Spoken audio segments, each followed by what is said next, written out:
Everyone, I'm Biscuit and I'm a DTD associate, and the reason why I'm making these videos is to help those who are currently going through what I went through, to help them push through, and to help prevent those from going through what I had to go through. Today's going to be my part 2 of my freshman year. I apologize for all the hair and makeup. I normally don't do this, but I have an interview today and I would like to look decent. So when we went to Daytona, it was my first time ever at Daytona. On our way down, we traveled by a charter bus.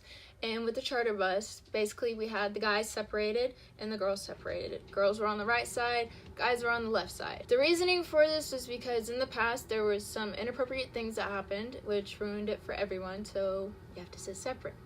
And it is very beneficial to keep it that way. Don't try to change it back. It's not going to help you in the long run. When we arrived at Daytona, we had a hotel.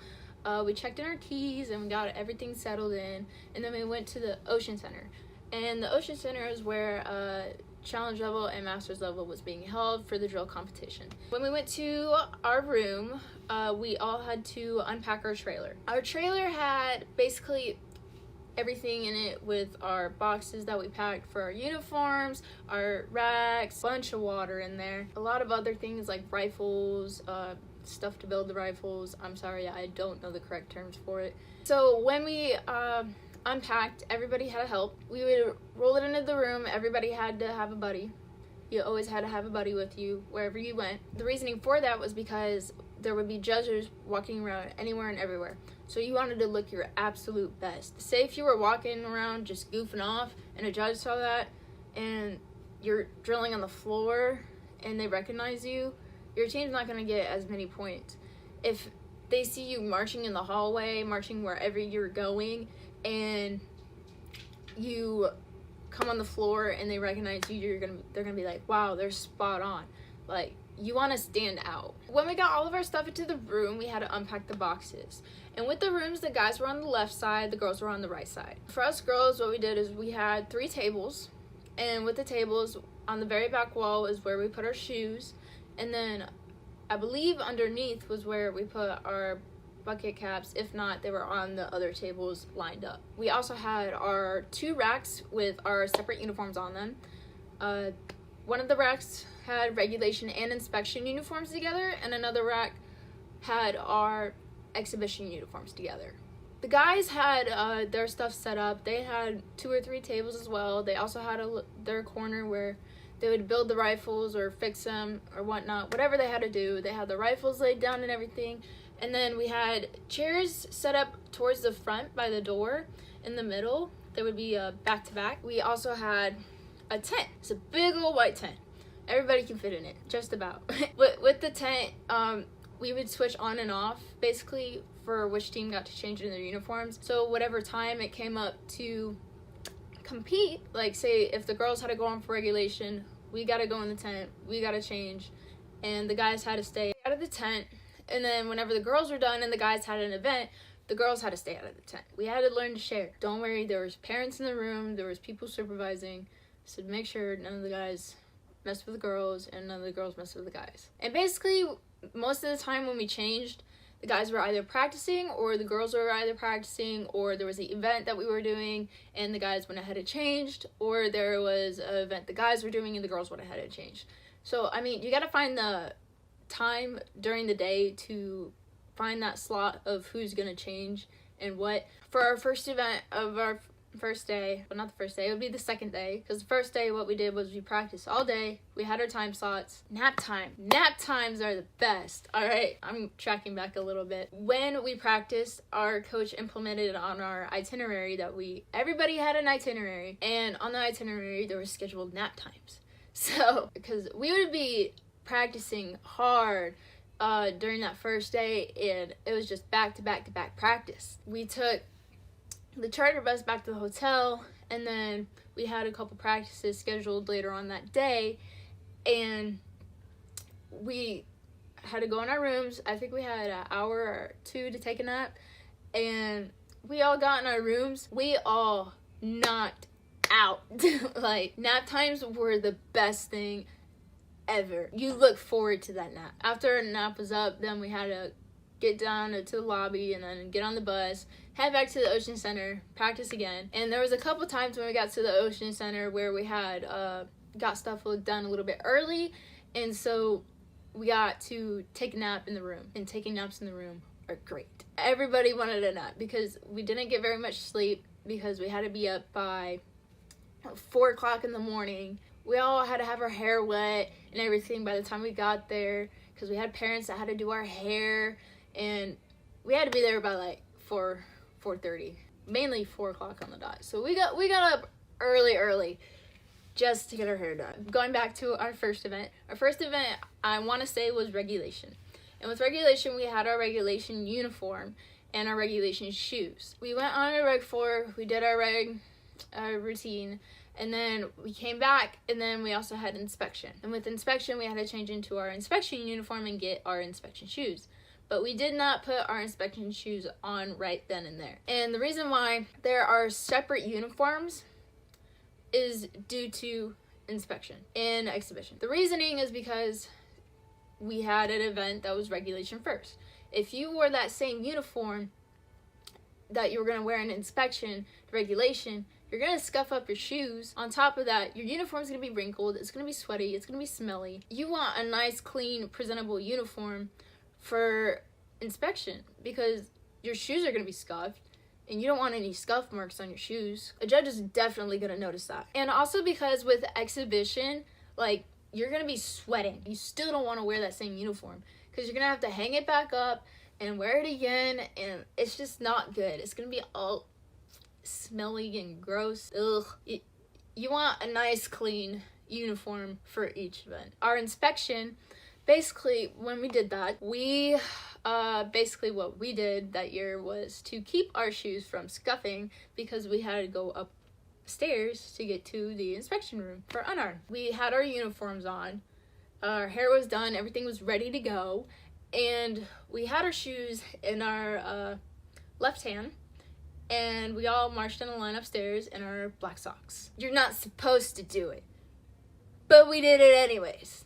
When we did that, we got up in the front area because there was a team that had to go in before us, I believe, or they had already just gone in, and we stood outside, we took our shoes out of our shoe boxes, put them on the floor, we slipped our feet in, and one thing you need to know is don't ever tie your shoes yourself. Have somebody else tie your shoes for you and tuck in your laces. The reasoning for this is because when you do that, say you go down to bend over and tie your shoes, you're gonna wrinkle your uniform, it's gonna ride up, and all that extra work that you did to make sure your uniform was nice and tight and tucked in, and you say you come back up after tying your shoe, your uniform's loose, you just ruined your entire inspection uniform. We had parents with us who had their own little special aprons. What they had in them was like breath mints, lint shaver, or lint roller to help make sure that our uniform was nice and ready, because my school was at Air Force JROTC and we had blue uniforms. So lint stood out like a sore thumb. If you have any other uniform in any other branch, always have a lint roller and a lint shaver with you. Guarantee you it will save you so much. That's basically our inspection of what happened. We marched in, got yelled at by judges. We didn't technically get yelled at, I mean, not that particular year, but they gave off a certain like intimidation, like presence, you know? They had a certain character given to them being a freshman, but after it was all over, it was like you wanted to do it again. Guarantee you, once you do it, you'll want to do it again. Inspection was probably one of my favorite events, besides regulation. Regulation is my favorite event. Always make sure you have a separate uniform for each event. With that being said, we're gonna go into our next day of exhibition. With exhibition, we had our separate uniforms. We had a separate set of ribbons that we made for our exhibition, so everybody had the same set of ribbons, and we all had the same name tag, which had our team name on it. And we also had our bucket caps with the white covers. Now, if you're wearing a flight cap, you can use a box cutter and like make a little slit in the flight cap, and you can use a bobby pin to put it in, so whenever your hair is up you can pin the flight cap to your head, so that way whenever you're doing a routine and say you're doing a facing movement, this is so that your like flight cap doesn't fall off. But back to exhibition uniform. We had the white covers with the Air Force symbol, or it wasn't really the Air Force symbol, it was more like the stars, the 5-pointed stars, like the center was the globe, and then you had like retirees and whatnot, and then it had like all these little angel wings on them, you know. We had that, and a lot of the time it's kind of hard to get it centered, but we managed. And for exhibition, there was one time where somebody mixed up bucket caps, and I had my bucket cap, and someone's was way too big for their head, and my head was slightly bigger and could fit into it, and but there was still that gap in it, and so I didn't want the bucket cap to fall off, and so they grabbed some Velcro and they put it on my forehead and like taped it to my forehead so that way it wouldn't like go flying all over the place. But I had to switch caps with another girl, so that was an interesting time. Another thing is sometimes like our buns were so big that we couldn't put our bucket caps on, that we'd have to like pull back our bun and tuck our bucket cap in. It hurt, but it was worth it, so that way our bucket cap didn't go flying on the floor, and then a judge would have to go and pick it up or some nonsense like that. You know, it's quite embarrassing when you lose a hat just for yourself. I've had a couple girls that have lost their hat during a routine and the judge had to go and pick it up. You definitely don't want to step on a bucket cap. You definitely don't want to do that. If your flight cap or bucket cap's on the ground, somebody will come by and pick it up. So don't even think about picking it up. Somebody will go and pick it up, but try to avoid it because you don't want to ruin it, if that makes sense. And so when exhibition came along, we had our flight exhibition first, and then there was squad. And with our exhibition, we also had white ascots on. You get diaper pins, and you can pin the ascots to your shirt to help keep it in place, so that way whenever like you move your head down and whatnot, you're not, I guess in a sense, it's so that way to keep it in one place, because you'll be moving around a lot in exhibition, obviously. Say hi to Ginger Snap. Hi, Ginger Snap. Hi, baby. He's stalking an Oreo who's coming over. But it's a good thing to help keep him pinned, so that way, like, say they don't come out of your coat. Hi, Oreo. So my other child has come along. His name's Oreo. He came in the bed. But with flight exhibition, we all got in a certain line, and we marched on into our spots. We did our whole routine and everything. If you ever mess up during your routine, push through it. Just push through the routine. Don't freeze and look around. Just catch back on at the next point that you can, because I guarantee you there'll be another move where you can just hop right back in and continue on through the routine. So mess up, push through, continue with the routine. And then after flight exhibition, we had to go back to our rooms really quick, and then we had squad. I was not a part of squad my freshman year, but with squad, we had all went back to the rooms. I personally was not a part of the squad routine because they just took out the entire middle element. So it was 4 girls who weren't on squad, and I was totally fine with it. They gave me more time for my inspection questions during practice time, that was.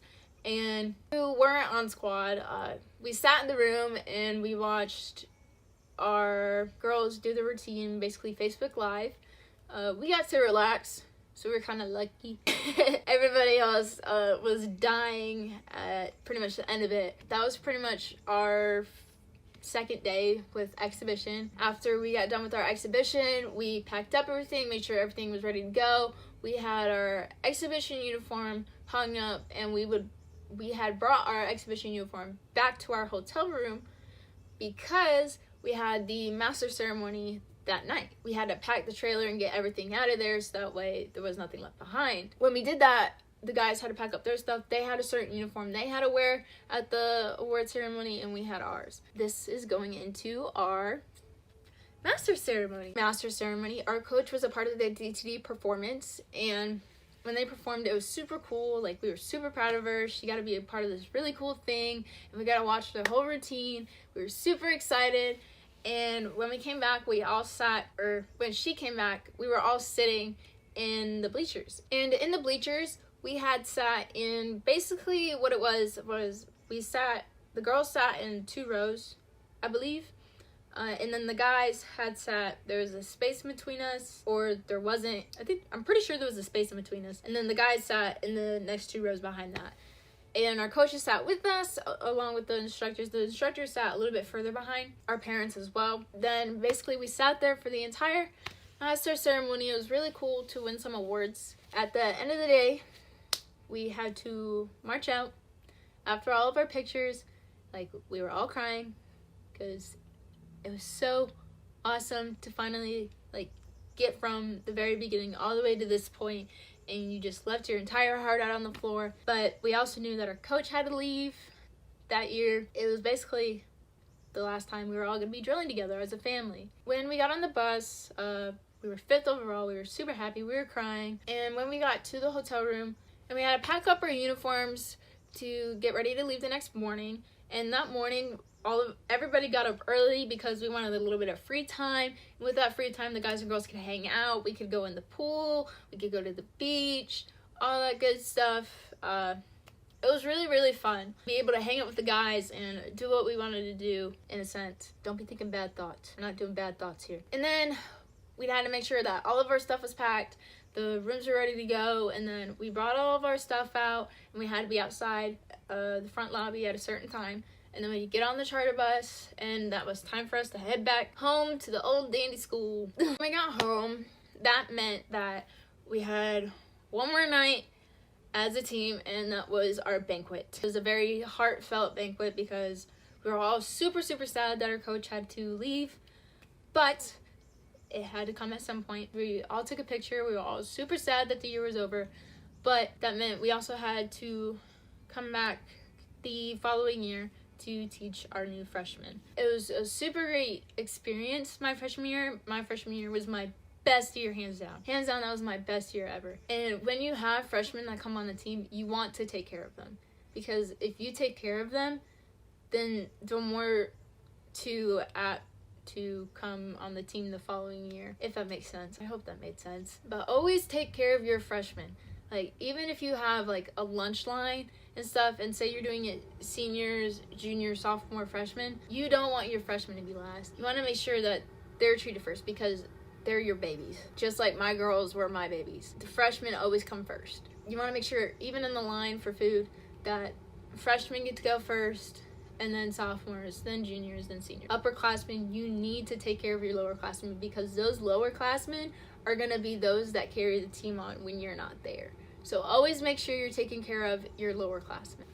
But with that being said, that is my part 2 of my freshman year. I would stay tuned for my part 1 of sophomore year because this is where everything starts to get interesting. Really interesting. But make sure you keep in tune with my YouTube channel, as well as follow me on Instagram, link in the description. Stay safe, love yourself. Y'all have a wonderful day, okay? Stay positive. Bye.